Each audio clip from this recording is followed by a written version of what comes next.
लोकसभा के चुनावी रण में मरुधरा को भी आला नेता साधने में जुटे हुए हैं। कांग्रेस के राष्ट्रीय अध्यक्ष राहुल गांधी लगातार प्रदेश के दौरे कर रहे हैं। कुछ दिन पहले राहुल गांधी डूंगरपुर के बेणेश्वर धाम पहुंचे थे। वहीं आज जालोर, अजमेर और कोटा में प्रत्याशियों के समर्थन में जनसभा को संबोधित किया। इस दौरान राहुल गांधी ने अपने चिरपरिचित अंदाज में भाजपा और पीएम मोदी पर निशाना साधा। उन्होंने जनता से सवाल पूछा कि क्या आपके खाते में 15 लाख रुपए आए।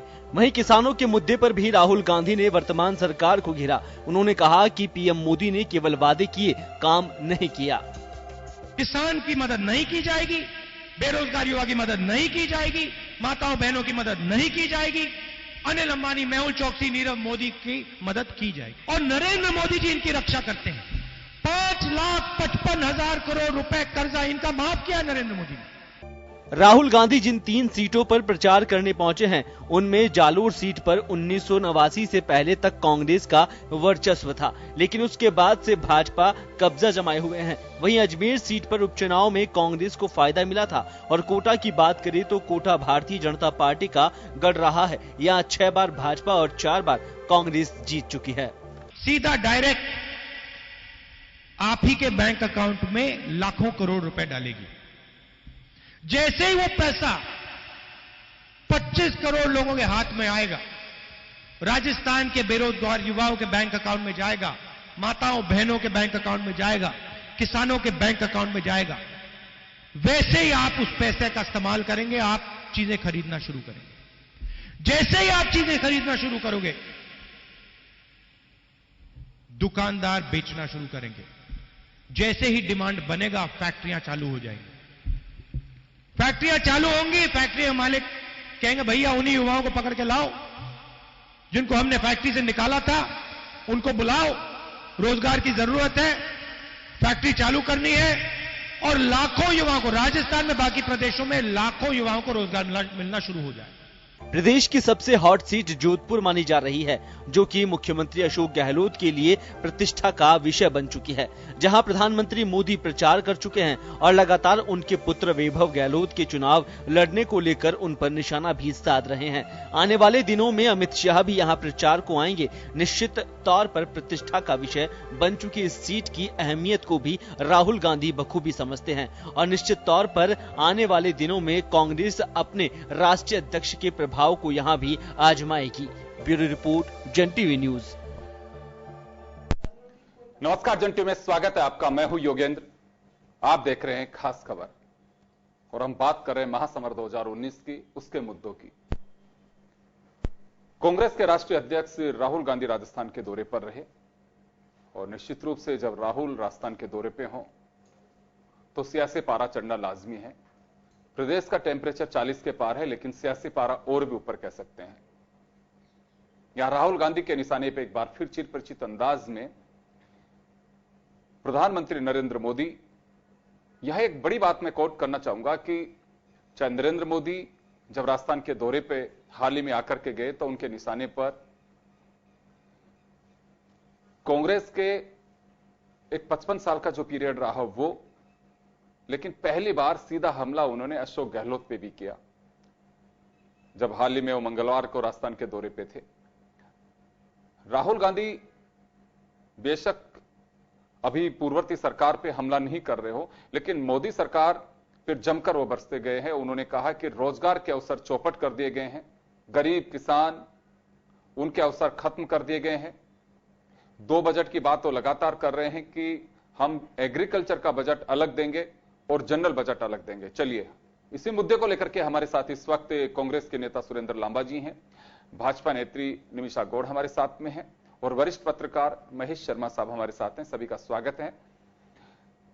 मैं से एक बात मैं कहना चाहूंगा कि अभी जो कुछ हो रहा है, मुझे लगता है तो इलेक्शन कैंपेन का एक लंबा वक्त रहा।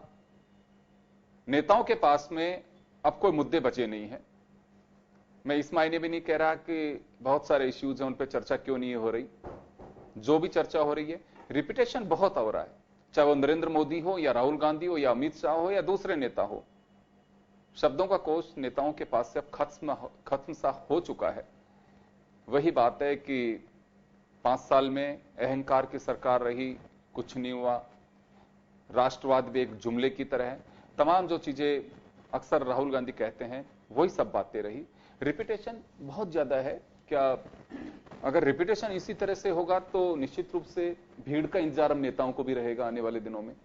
देखिए, जहां तक ये जिस तरह का जो माहौल जो बन रहा है इस चुनाव में, जो मुद्दे की जो बातें थी, अब चूंकि एक तो लंबा पीरियड हो गया, 7 चरणों में चुनाव, तो इस दौरान जो घटना है कि एक बार चुनाव घोषणा पत्र में जो बातें जारी कर दी या जिसने एक गाइडलाइंस तैयार कर दी।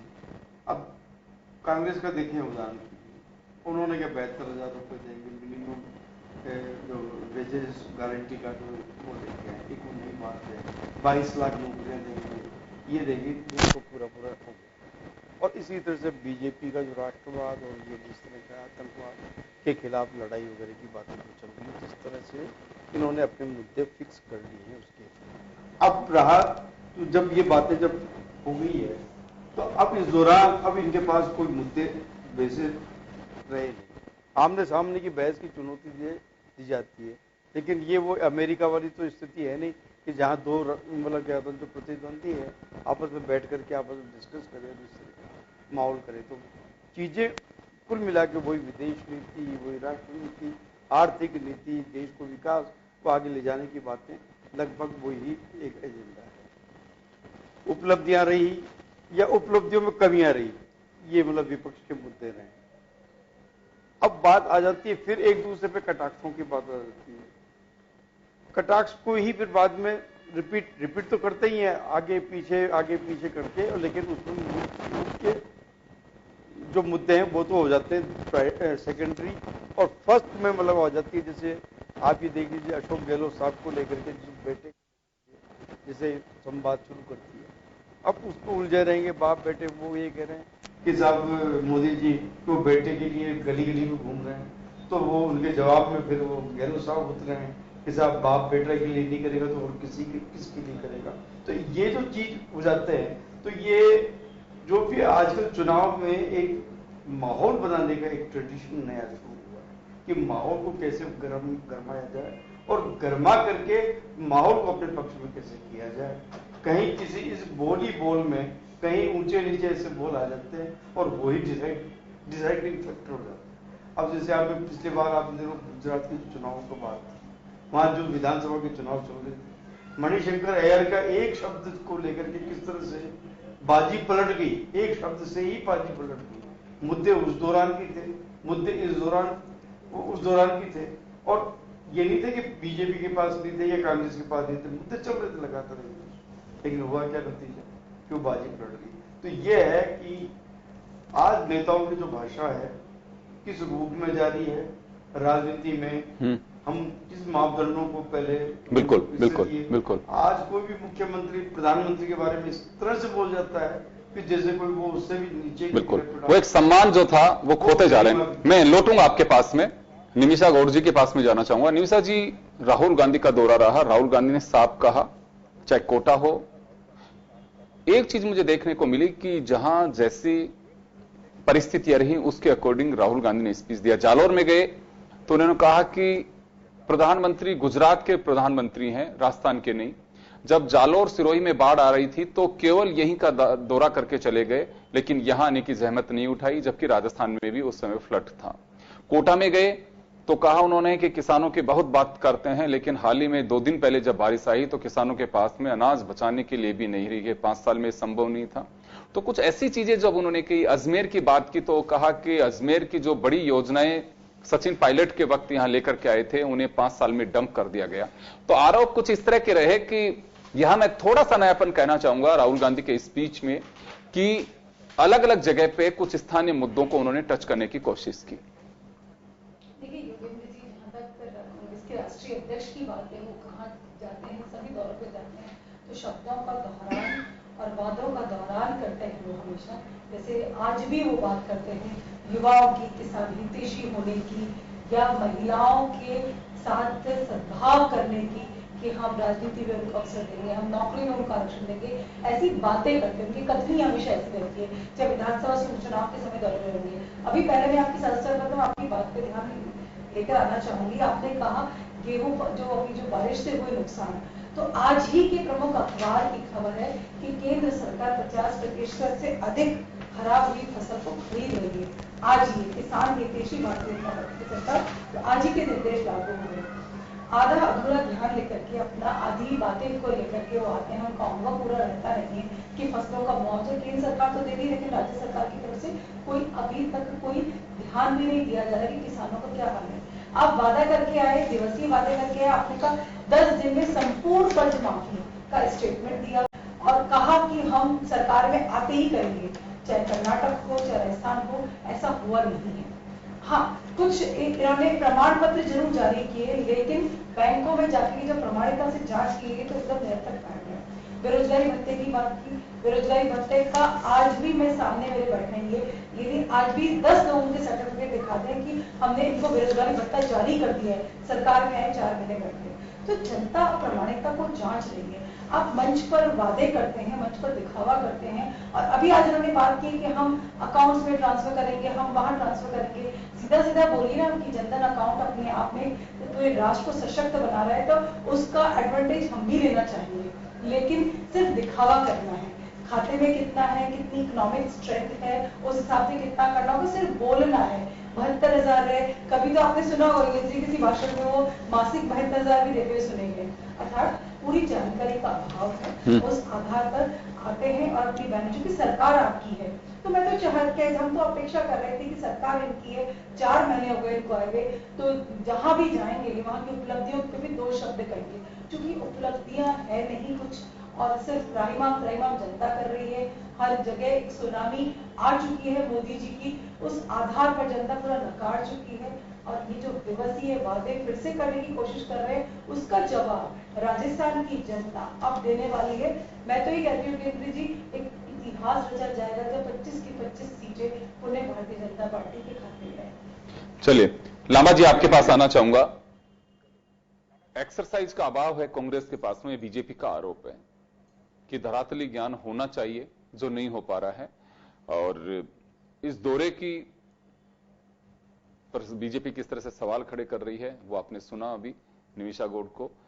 वो साफ कह रही हैं कि अगर वो चीजों को एक बार बारीकी से देख लें तो किसानों की समस्याएं और सारी चीजें उनका एहसास हो सकता है, आभास हो सकता है। मैं ये अभी आपसे जवाब चाहता हूं कि निमिषा जी ने जो कुछ कहा है उसका। देखिए, निमिषा जी जहाँ कह रही है, मैं उनको गलत नहीं मानता, क्योंकि वो उस पार्टी से आती है जब ये 2014 में ये देश की जनता से जो भी वादे करके आए, चाहे इन्होंने कहा कि 15 लाख रुपए अकाउंट्स में आ जाएंगे, 10 करोड़ रोजगार मिलेगा, महंगाई कम होगी, या काला धन विदेशों से वापस आएगा, उसके उल्टा हुआ। महंगाई आप देख रहे हो 1.5 गुना हो गई। काला धन जो आना था वो दूर की बात, मोदी जी ने अपने मित्रों को, जो भारत का व्हाइट मनी थी, गरीब मजदूर आम आदमी का पैसा था मेहनत का, वो दे करके मित्रों को रवाना कर दिया। इनके सरकार के केंद्र के मंत्री उन लोगों में मिले रहे। इस प्रकार जब इनके पार्टी के राष्ट्रीय अध्यक्ष अमित शाह जी से पूछा गया तो उन्होंने कहा कि ये जुमले होते हैं, और उन्होंने कभी सीरियस भी नहीं लिया। और जैसा कि योगेंद्र जी, भारतीय जनता पार्टी का जो नेचर ही रहा है कि वो लोग कभी डेवलपमेंट की, आप इनके जो स्थापना से लेकर देखिए, उन्होंने कभी डेवलपमेंट की पॉलिटिक्स की भी नहीं, और नए ही विकास से उनका एजेंडा है। उनका एजेंडा है कि आप सत्ता किस प्राप्त कर सकते हो। एक तरफ देश के माननीय प्रधानमंत्री श्री नरेंद्र मोदी जी कहते हैं कि सबका साथ सबका विकास, लेकिन आप ये देखिए कि इस देश का बहुत बड़ा जो एक वर्ग है, आप ST SC माइनॉरिटी पिछड़ा वर्ग, उसकी बात अगर देखें तो ये उसके खुलेआम विरोधी है। तो सबका साथ सबका विकास तो एक बहुसंख्यक वर्ग है, उसको तो आप अपना ही नहीं मानते, तो सबका साथ सबका विकास कहाँ दिखाई देगा। आप इनका जो मॉडल स्टेट है गुजरात है, ऐसा क्यों लग रहा है कि एक बहुसंख्यक वर्ग जिसे अपना नहीं मानते हैं? जिस निश्चित रूप से जो योगेंद्र जी, आज अगर आप बात करें तो इनके RSS के जो माध्यम से ये लोग चलते हैं, और बार बार RSS ने इस बात का प्रयास किया है कि किस प्रकार देश का संविधान बदला जाए। इन्होंने बार बार इस बात का प्रयास किया है कि किस प्रकार आरक्षण इस देश से खत्म किया जाए। इन्होंने, मैं तथ्यात्मक की बात कर रहा हूँ। आपके बिहार चुनाव से पूर्व याद कर लीजिए, बिहार चुनाव से, और मैं लेटेस्ट एग्जांपल बताता हूँ इससे बढ़ करके आज ही सर 2 न्यूज़पेपर में मैं बता रहा हूँ ना गेहूं का। निमिषा जी आ रहा हूँ आपके पास आ रहा हूँ। हाँ, सफिशिएंट टाइम मिलेगा, आप अपनी बात रखना। देखिए प्रधानमंत्री, आप गेहूं पे आ जाइए। प्रधानमंत्री फसल बीमा योजना के नाम से जो माननीय नरेंद्र मोदी जी का मे बी ड्रीम प्रोजेक्ट हो, उसके माध्यम से किसानों को इन्होंने कहा कि भी आपको जो मुआवजा राशि मिलेगी, नुकसान होता है तो उस प्रधानमंत्री फसल बीमा योजना से जितना पैसा किसानों से लिया गया उसका 25% भी उन्हें वापस नहीं लौटाया गया। मोदी जी ने अपने चहेतों की जो कंपनियां थी उन लोगों को फायदा मिला। तो आप बताइए किसानों के एमएसपी लागू हुई क्या?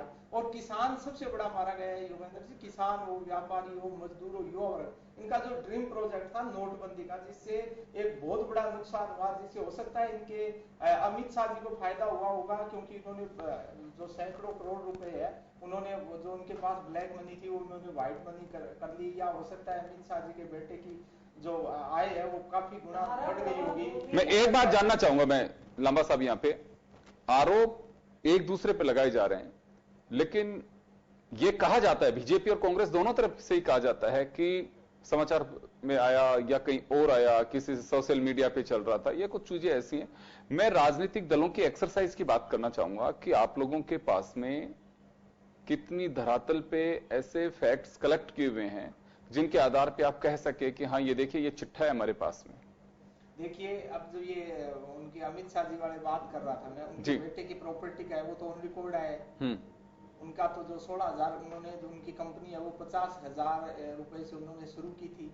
और जो जिस बैंक के वो चेयरमैन है, आ रहा हूँ आपके पास से आ रहा हूँ, आप जवाब देना मैडम, जिस बैंक के वो चेयरमैन है वहां से कितना बड़ा पैसों का लेन देन हुआ है, ये चीजें तो। और ये जो नोटबंदी है, नोटबंदी से आप मैं ये कह रहा हूँ कि सरकारी डाटा कुछ भी कहे, आप रोड पे जाके कुछ भी कहे, मैं जो सरकारी डाटा कुछ भी कहे, मैं तो धरातल की भी बात कर रहा हूँ। आप सरकारी संस्थाओं को कठपुतली ना समझे।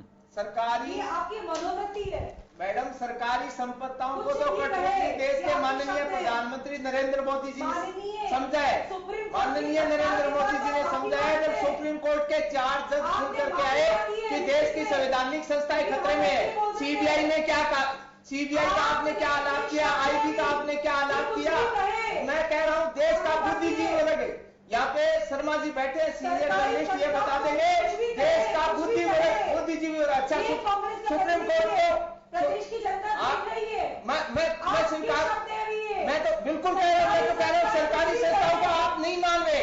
आपने मेरी बात सुनी नहीं, आपने मेरी बात सुनी नहीं। की फटकार के बाद तो लिखित में माफी मांगते हैं आपके राष्ट्रीय अध्यक्ष। मैं तो कह रहा हूँ ये कांग्रेस पार्टी इस देश के संविधान और कानून को मानने वाली है कि जो अगर सुप्रीम कोर्ट की फटकार को स्वीकार करती है, लेकिन देश के प्रधानमंत्री नरेंद्र मोदी जी वो तो उनके बारे में शब्द नहीं है मेरे पास कि सुप्रीम कोर्ट चुनाव आयोग ने कहा कि इन देश के जो शहीद है, सैनिक है, जिन्होंने देश के लिए प्राण न्यौछावर किए, इन पर राजनीति करना बंद कीजिए। इनका बैनर आतंकवादियों के द्वारा इमरान खान कह रहे हैं कि मोदी जी का प्रधानमंत्री बनना जरूरी है। वो पाकिस्तान के प्रधानमंत्री इमरान खान का जो आपके प्रति प्रेम उमड़ रहा है, वो कह रहे हैं कि पाकिस्तान का हित ही इसी बात में कि नरेंद्र मोदी फिर से प्रधानमंत्री बने। तो मैं कह रहा हूँ मेरा होमवर्क पूरा है, आपको कॉपी जांच करने की जरूरत नहीं है। 23 मई को रिजल्ट आएगा, उसमें हम सबका होमवर्क नजर आ जाएगा। कॉपी उस दिन चेक होगी, सबकी कॉपी 23 मई को चेक होगी। बिल्कुल, अभी तो सब अपनी एक्सरसाइज करते रहिए। निमिषा जी मैं लौटूंगा आपके पास में, मैं महेश जी के पास जाना चाहूंगा। मैं से एक बात का बड़ा आरोप लगता है, अभी पब्लिक भी चर्चा करती है, आरोप लगाना बहुत कॉमन बात है और लगाए भी जा रहे हैं, खुला मंच है। पहली मर्तबा ऐसा है कि कोई किसी के लिए कुछ भी कह रहा है, कुछ भी का मतलब कुछ भी, किसी को कोई रोक टोक नहीं है, ना किसी को परवाह है। राजनीतिक दलों की एक्सरसाइज कितनी है कि हाँ बिल्कुल ये हमारा आरोप है, प्रमाणित आरोप है हमारे पास में, हमारी खुद की जुटाई हुई ये सारी चीजें हैं, ऐसा कहीं दिखता है आपको? जहां तक ये आरोप प्रत्यारोप जो लगते हैं वो सिर्फ क्या कहते हैं मौखिक है, मतलब बड़बोलेपन से या मतलब अपने आप को मतलब माहौल बनाने की दृष्टि से किए, एक दूसरे पर आरोप प्रत्यारोप कर देते हैं। ये पहली बार है कि जब कोई स्टेटमेंट को लेकर, सुप्रीम कोर्ट के स्टेटमेंट को लेकर के जब राहुल गांधी ने एकदम प्रतिक्रिया दी थी, तब वो मामला वो दिया, वो एक मतलब क्योंकि सुप्रीम कोर्ट का उसने तो कहा नहीं था, लेकिन राहुल जी के मुंह से वो निकल गया, एक वो भावावेश में निकल गया जिसको बता रहे हैं। लेकिन बाकी ऐसे आरोप लगते हैं वो सिर्फ क्या कहते हैं भाषा की पकड़ को लेकर के होते हैं कि ये कर दिया तो ये हो जाएगा, ये कर दिया तो देखो। जैसे आप अगर आप ये गौर करें कि मुद्दे क्या क्या है, अगर बहस के जो है ना माहौल बनाने के लिए क्या मतलब है, कभी वो जनेऊ बनती है, कभी गोत्र बन जाता है, कभी आपके मतलब कहते हैं धर्म का लेकर के होता है, और कभी राम मंदिर घूम फिर करके राम मंदिर का आता है, और कभी मतलब क्या होता है ना ये जो मामले जो जिस तरह से बाप बेटे के रिश्तों का आता है, ऐसी कोई दल नहीं है जो जिसका बेटा मतलब क्या होता है ना आज की तारीख में या उसके बेटे बेटी या दामाद नहीं चुनाव लड़ रहे हैं, चाहे वो कांग्रेस हो चाहे बीजेपी। लेकिन ये मुद्दे क्योंकि अब आपको टाइम निकालना था, 40-40 मिनट बोलना है, लगातार बोलना है, और मुद्दे जो बात अगर मुद्दों पे बात की जाएगी तो फिर काम कैसे चलेगा? काम नहीं चलेगा। और वो अब कितना मतलब एक ही मतलब क्या कहते हैं व्यक्ति अगर चार जनसभाएं कर रहा हो या एक ही राज्य में जाकर के चार कर रहा हो तो उसके पास मुद्दे क्या है, वो आपसे क्या क्षेत्रीय मुद्दे होते हैं। ये भी मालूम है कि किस आज की तारीख में कि चाहे वो बीजेपी हो या कांग्रेस, सबको मालूम है कि हमारे इस क्षेत्र की ये समस्या है। उन समस्याओं पर कहा जाता है कि हम ये कर देंगे, हमें एक बार चुनाव को जीता करके भेज दीजिए, लेकिन बाद में क्या होता है उसकी तरफ कोई गौर नहीं किया जाता, वो पेंडिंग होती रहती है। कभी कारण ढूंढे जाते हैं कि फाइनेंशियल की जो है उस वो मतलब उसका फिजिकली फिट नहीं है, कभी वो मतलब क्या होता है उसकी फाइनेंशियल इतना मतलब क्या मजबूत बहुत ज्यादा हो जाएगा, इतना हमारे पास फाइनेंस नहीं है। तो ऐसी जो चीजें होती है, अब आप ये देखिए कि आज बांसवाड़ा डूंगरपुर में ट्रेन की जो रेलवे लाइन की बात करें तो ये आजादी के 70 साल तक ये ट्रेन तब तक रेल की पटरियां क्यों नहीं बिछी, एक लंबे अरसे बाद बिछी तो फिर रात में रुकी कैसे? ये गौर करने की बात है कि विकास में डूंगरपुर बात। आज स्थिति ये हो कि बांसवाड़ा और डूंगरपुर में एक नई पार्टी ने उठकर के ये कह दिया हमें रेल लाइन की जरूरत नहीं, हमें वो नहीं चाहिए, हमें वो नहीं चाहिए, हमें विकास करनी है, हमें तो आदिवासी का एक अलग से प्रदेश चाहिए। तो ये जो चीजें उठती है समय पर, और फिर क्या है कि हम राजनीतिक आधार पे हम किसी क्षेत्र का विकास करते हैं। अब राजस्थान का ये लीजिए होता है, अगर यहाँ पे बाहरी मूल का कोई व्यक्ति आता है, यहाँ से चुनाव लड़ता है, वो तो केंद्रीय मंत्री का दर्जा मिलेगा। बहुत कम चांसेस जो है जब हमारे यहाँ केंद्रीय मंत्री सीपी जोशी का उदाहरण छोड़ दीजिए, आपके राज बहादुर का छोड़ दीजिए, बाकी वो राज्य मंत्री बना करके छोड़ दिया जाता है। जबकि कई दूसरे स्टेट्स में, छोटे छोटे स्टेट में वहां के मतलब कैबिनेट स्तर का मंत्री हो जाता है। तो ये जो राजनीतिक जो भेदभाव किया जाता है, और मान लीजिए जो कॉन्स्टिट्यूएंसी की बीजेपी की है या कांग्रेस की अगर सरकार है तो वो बीजेपी का कोई एमपी है तो उसका विकास कौन हो जाता है। इसी तरह से भाजपा की सरकार है तो कांग्रेस का कोई प्रतिनिधि है तो उसका विकास हो जाता है। तो ये जब तक अगर हम देश को ये कहते हैं विकास से जोड़ने के वादे करते हैं, विकास से जोड़ना चाहते भी हैं, और विकास हम चुनाव का मुद्दा बनाए रहते हैं, तो जो केंद्र में बैठा हुआ था उसके लिए समग्र भारत एक देश है और उसके लिए उसको मतलब समान रूप से उसका विकास करने की आवश्यकता है। और बिल्कुल जिस तरह से जो क्रांतियां नक्सलवाद फैला है या और दूसरे मतलब मूवमेंट हो गए, वो कहीं न कहीं हमारी ऐसी पॉलिसीज के खिलाफ उन लोगों को विश्वास में नहीं ले पाए। लेकिन इन मुद्दों पे चर्चा बहुत कम होती है, बहुत कम, क्योंकि देखिए आज नक्सलिज्म, आतंकवाद एक बड़ी, ये कहें कि एक हमारी सिक्योरिटी इश्यूज को लेकर के बड़ा एक चुनौती है देश के सामने, लेकिन उन पे कम चर्चा होती है। कुछ जनहित के मुद्दे ऐसे होने चाहिए कि जो बिल्कुल एक आम आदमी की जरूरत है, लेकिन वो गौण है मुद्दे। पानी के ऊपर कोई चर्चा नहीं कर रहा, कहा जाता है कि वो क्षेत्रीय मुद्दा है। रोजगार के ऊपर कोई चर्चा नहीं कर रहा, रोजगार पे ये कहा जाता है, दावा ये किया जाता है कि उनसे ज्यादा हमने दिया, उनसे ज्यादा हमने दिया। मैं लौटूंगा आप लोगों के पास में, यहां एक छोटे से ब्रेक के लिए रुकेंगे, ब्रेक के बाद हम जल्दी लौटेंगे।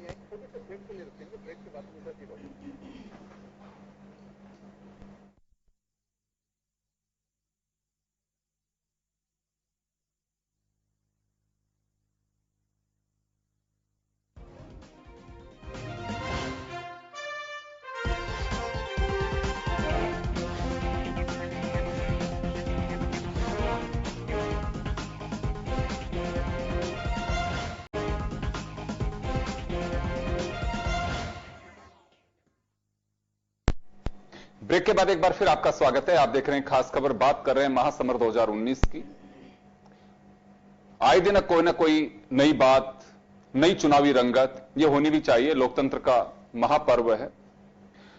चलिए मैं निमिषा जी के पास में जाना चाहूंगा एक बार। निमिषा जी, एक बात अभी महेश शर्मा साहब ने कही कि चुनाव पीरियड लंबा है, चीजों के रिपीटेशन बहुत सारा है, लेकिन कितना ही लंबा पीरियड हो चुनाव का, पिछले चरण बाद 9 दिन का 9 चरण में चुनाव हुए थे हमारे, मतदान जो हुआ था, लेकिन अब की बार एक्सरसाइज का अभाव कहें इसे, या फिर आप कुछ भी समझिए, मुद्दे स्थानीय जो होने चाहिए, जैसे अभी भी हमने कहा था कि स्थानीय मुद्दे गौण हो रहे हैं।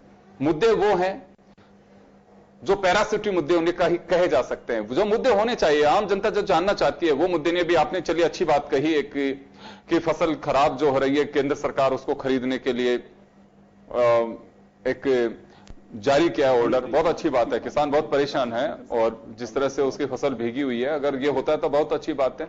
लेकिन यहां किसानों की समस्या से जुड़ी कुछ बातें और हैं, समय कम है, मैं इतना जिक्र नहीं कर पाऊंगा। न्याय को लेकर के जो लगातार बात कह रहे हैं राहुल गांधी, आप जिसका जिक्र कर रही थी कि कोटा में उन्होंने कहा, तीनों सभाओं में एक कॉमन जो एजेंडा लेकर के आए वो लेकर के आए न्याय का। न्याय के लिए उन्होंने एक बात और कही है कि न्याय से किसान, बेरोजगार, गरीब, इनको तो न्याय मिलेगा ही, व्यापारी को भी न्याय मिलेगा। ये पहली बार मैं सुन रहा हूं राहुल गांधी के मुंह से कि व्यापारी को न्याय मिलेगा।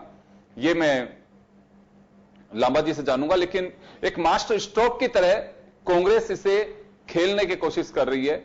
और जैसे राहुल गांधी कहते हैं कि हम फ्रंट पे आकर के खेलेंगे, न्याय सबको देंगे। और अभी भी मैं उनको सुन रहा था, तब कह रहे थे कि सरकार अन्य दीजिए, किसी के साथ में सोतेला व्यवहार नहीं होगा, न्याय का मतलब न्याय होगा।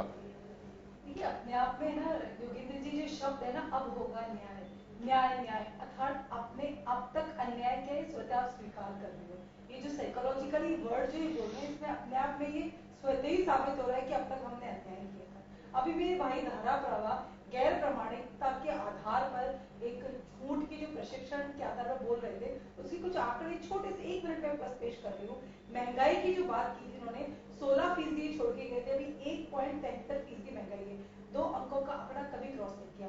कभी इनके जमाने में 269 रुपए का 1 GB डाटा था और आज 19 रुपए का 1 GB डाटा है।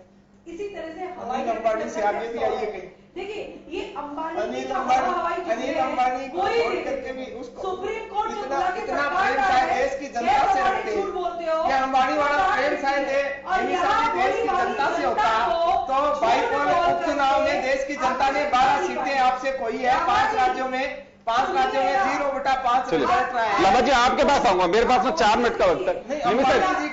एक बार निमिषा जी 1 मिनट में अपनी बात कह दीजिए, समय कम है मेरे पास में। हाँ, जैसे इनडायरेक्ट टैक्स पहले जो 17 थे अब 1 हो गए, जो लगातार बोलते ना, अभी जीएसटी के अंदर जितना मैं न्याय पे जानना चाह रहा था आपसे, न्याय की जो बात की, छोटे व्यापारियों का घोषणा पत्र में स्पष्ट उल्लेख, पहली बार सामाजिक न्याय सुरक्षा प्रधानमंत्री जी ने प्रदान की। उस आधार पर कुछ जुमले तो मंच पर ये भी कह देते हैं, क्योंकि आधार तो वही है, हिंदुत्व की धाराशिला पर चलने का जो महेश शर्मा जी ने जिक्र किया, कभी तो ये पहन लेते हैं, कभी हिंदुत्व का चोला पहन लेते हैं, केरल जाएंगे वहां की भाषा की बात करेंगे और कुंभ के मेले में गए तक नहीं है लोग। तो अर्थात दौरा चरित्र जो इनका है वो जनता पहचान। ये सर्टिफिकेट आप भी जारी करते अभी हो। प्रधानमंत्री जब आए उदयपुर तो पर्यटक की बात की, पासपोर्ट केंद्र खोलने की बात की कि देखिए प्रमाणिकता आपके सामने, पर्यटकों को उत्तरोत्तर वृद्धि हुई है, वीजा आपको यहाँ से मिल रहा है। उसी तरह जब चित्तौड़गढ़ गए तो वहां की बात की, जोधपुर में बात की, स्थानीय मुद्दों के साथ उन्होंने अपने भाषण को, उद्बोधन को प्रकट किया। और यहाँ पर आप देखिए आते हैं, मैं एक बार जवाब ले लूं लांबा जी से, समय कम है मुझे। बुलेट ट्रेन की बात की इनके राष्ट्रीय अध्यक्ष ने, जनता जानना चाहती है कि मैं प्रकाश जावड़ेकर से बातचीत जो है मैं वो चलाना चाहूंगा। चलिए मैं लौटूंगा आपके पास, मैं लांबा जी आपके पास आना चाहूंगा। व्यापारियों को आपने पहली बार न्याय के साथ में, मैं हो सकता है कि आपकी स्ट्रेटेजी में हो, लेकिन मैं राहुल गांधी के मुंह से पहली बार सुन रहा हूं कि व्यापारियों के साथ भी होगा न्याय। बिल्कुल, मैं ये कह रहा हूं कि जो एक तो जो व्यापारी वर्ग था, जो मध्यम वर्गीय एक तरीके से जो व्यापारी है, उनको मानते हैं कि उनकी जो व्यापार है वो माननीय नरेंद्र मोदी जी ने 2 जो इनके ड्रीम प्रोजेक्ट थे, नोटबंदी और जीएसटी से, उनको खत्म कर दिया। तो एक राहुल गांधी जी का जो मानना है, एक तो ये है कि जो गरीब व्यापारी है 20% उसमें वो आएंगे। दूसरा कि अगर मान लीजिए कि वो कुछ लोग नहीं भी आते हैं तो देश की इकोनॉमी की जो आज हालात है देश में वो बिल्कुल रुकी हुई है। अगर मनी का सर्कुलेशन होगा, अगर गरीब आदमी, किसान, मजदूर, छात्र जो भी है उसके जेब में पैसा आएगा तो वो व्यापारी के पास जाएगा, और जब व्यापारी के पास पैसा जाएगा तो उसका सर्कुलेशन घूमेगा देश की। मान लो उनका कहने का मतलब है कि 20% लोगों के पास 20% लोगों। एक बात और योगेश जी, मैं जो मैडम कह रहे मैं जो बता रहा हूँ, जो आपने कहा कि देश के इन्होंने कुछ नहीं किया, जो 2016-17 की आर्थिक सर्वेक्षण रिपोर्ट, बिल्कुल वो तो सबको ही बताएगी, आपको भी, हमें भी, हम सबको भी। तो जो आर्थिक सर्वेक्षण रिपोर्ट 2016-17 माननीय वित्त मंत्री जी जो बीजेपी के सांसद है, न कि कांग्रेस की, न कि किसी अन्य पार्टी के, उन्होंने उसमें हवाला दिया है कि देश की आजादी के समय जो 70% बेरोजगार जो गरीबी थी वो जो 2014 था या 2012 में वो 22%। बिल्कुल डॉक्यूमेंट है मेरे पास है, तो वो बिल्कुल दिखा देंगे 22% पे। अरे मैडम मैं अगर आप ये कहो तो मैं पहले डॉक्यूमेंट दिखा दूं इसका। इसके योगेंद्र जी और शर्मा जी बैठे हैं, मैं कभी डिबेट में नहीं आऊंगा अगर वित्त मंत्री जी ने नहीं कहा। इससे बड़ा एक बार हाँ 30 सेकंड में अपनी बात खत्म करिए लामा जी, 30 सेकंड में। बिल्कुल योगेंद्र जी। और आज देश में हालात क्या है, हंगर इंडेक्स है वो जो दोगुना हो चुका है देश में। व्यापारी, मजदूर, किसान, क्या 45 वर्ष में सबसे बड़ी महंगाई दर है आज देश की आजादी के बाद 45। और माननीय नरेंद्र मोदी जी का मानना है आज तो जैसा चुनाव लड़ रहे कि 2014 में देश आजाद हुआ, 2014 में ही से ही सब कुछ विकास का काम शुरू हुआ। अगर न तो वो मानते, हम तो ये कह रहे हैं मैडम, मैं ये कह रहा हूं कि हम तो ये मानते हैं कि देश की आजादी से लेकर और आज तक जितने भी प्रधानमंत्री हुए उन्होंने सबने देश। चले मैं रोकूंगा आपको, मैं लामा जी रोकना। महासमर में इतना ही।